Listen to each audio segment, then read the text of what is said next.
Du kjenner sikkert til problemet. Du sitter i en elbil, men fløyten lager alt for lite lyd. Dette har vi løst i dag. Vi har montert en stor fløyte på en liten bil.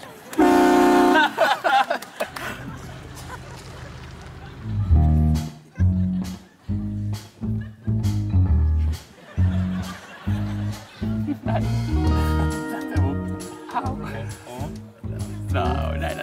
Nei. Ja.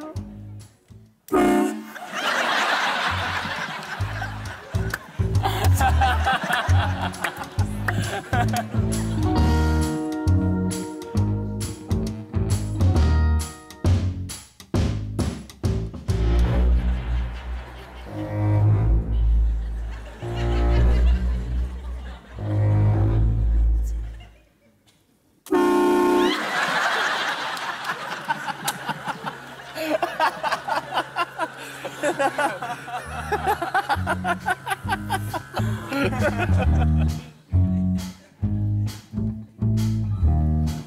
3, 2, 1.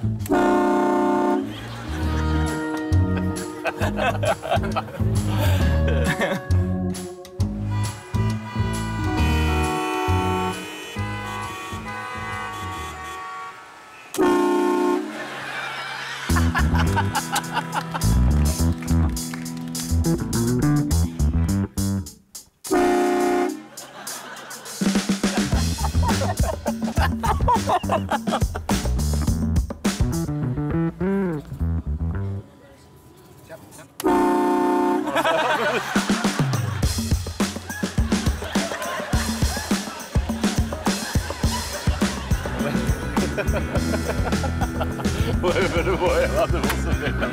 Ha